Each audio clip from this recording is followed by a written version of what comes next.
Would you look at that? That's insane!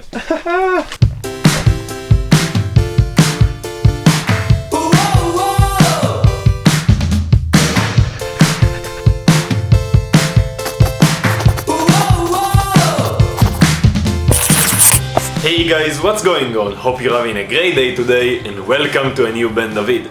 Today I want to talk to you guys about camera basics. So if you never held a camera in your hand or you just want to get into photography, buckle up, cause today we're talking camera basics.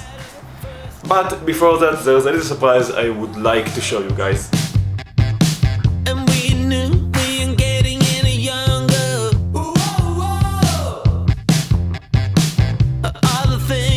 Would you look at that? We got a van. Look at this. Ah! Yo, can't wait to get inside.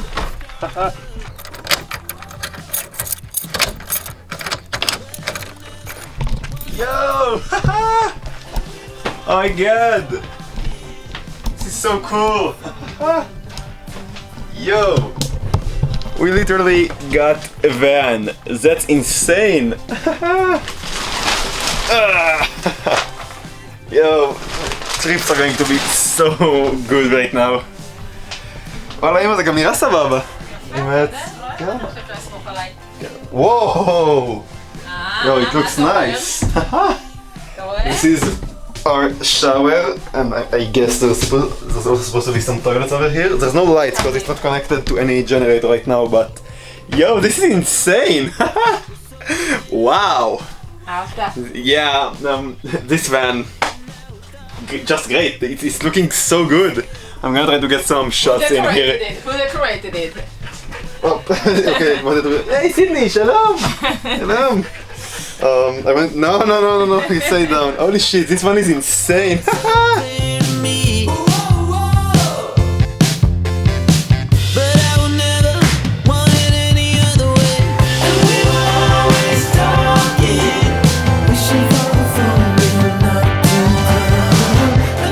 Okay, so that was pretty great. I'm just gonna go and head to the location where I'm going to meet Yossi and I'm going to explain to you some camera basics, hopefully before the sun will go down. And if not, I'll just explain it in my room. But like, the fact that we got an RV is just insane, and trips are going to be so much better right now, and I'm gonna come back once I'll have some lights working inside and shoot some cool b-roll and photos, and it's so good!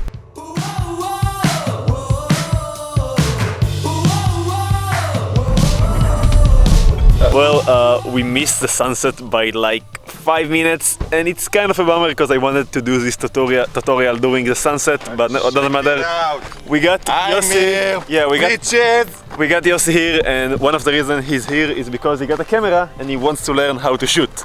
So today I'm going to teach Yossi the exposure triangle and how to practically use your camera in manual mode, and just like let him learn how to use the camera and hopefully explain some stuff to you. So I'm just gonna set up my tripod and then I'm gonna start explaining stuff. Okay, so now that my tripod is ready, it's finally time to explain to you how to use the camera. And probably when you switch your camera to manual mode, you'll probably be like, holy shit, what am I doing? What do all these numbers mean? And that's okay. This is how you start in photography, and that's completely fine. So the numbers you see on your screen, you have 3 numbers: shutter speed, aperture, and ISO.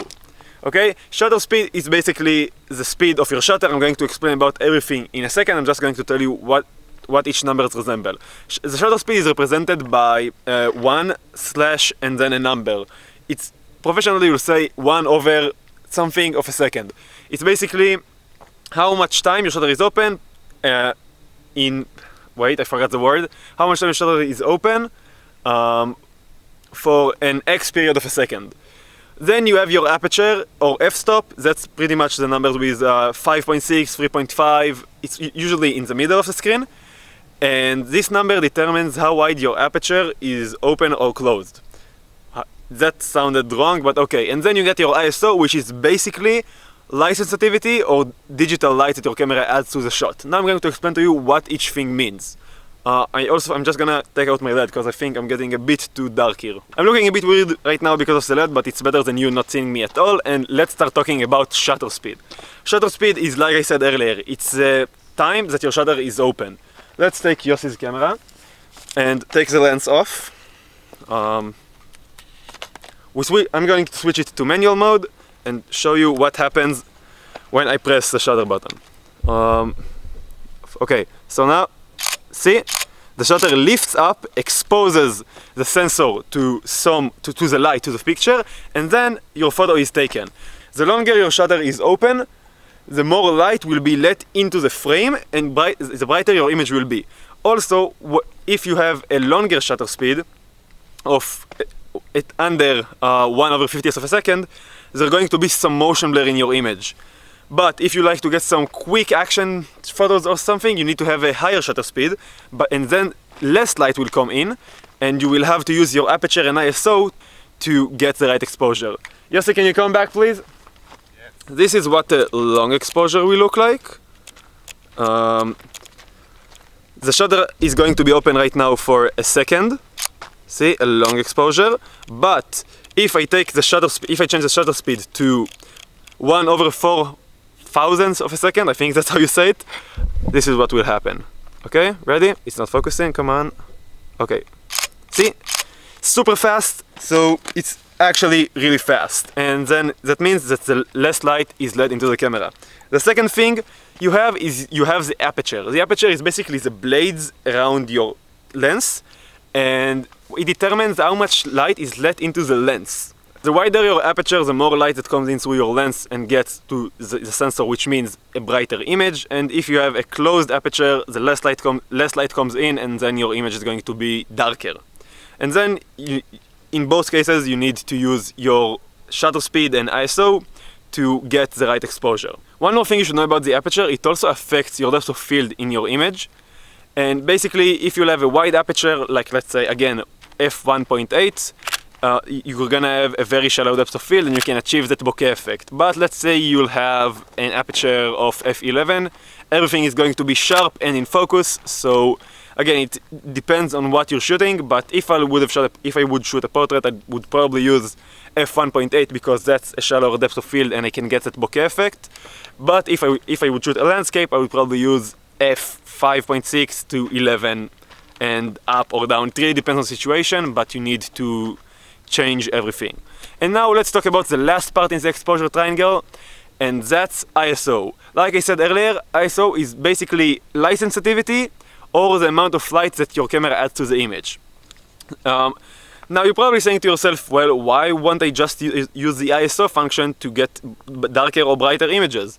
And that's because when you crank up that ISO, you get some grain in your photos, and it doesn't look very good. I'll show it to you now. I'm just going to crank my ISO up to, let's say, 800. Let's close my light. See how much noise is in the background? Like, it's super noisy and it's not looking very good, but let's say if I'm turning on my light and cranking the ISO down, it looks better, there's no noise, and it's really nice. So the more ISO you have, more noise you'll get in your photo, but like today, some cameras are insane. Take Sony for example, their low light capabilities are fucking insane. So definitely low light in Sony, you can crank up the ISO up to, I don't know, like, let's say 1000 without anything getting grainy, so that's pretty great. Now that you know the basics of the exposure triangle, I'm going to show you how you can shoot a long exposure and how I'm exposing my photos for each shot. And I'm actually going to use Yossi to see if he learned anything and let him try to expose the shot correctly. So let's begin.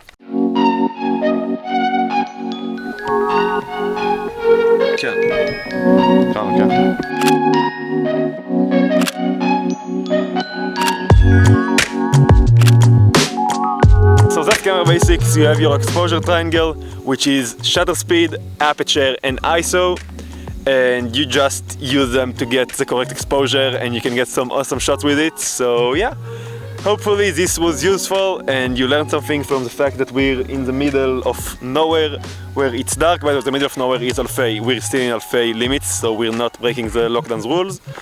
So yeah, we're here, it's pitch black, and I think it was pretty nice. I think I got the message across, and yeah, I'll catch you at my room.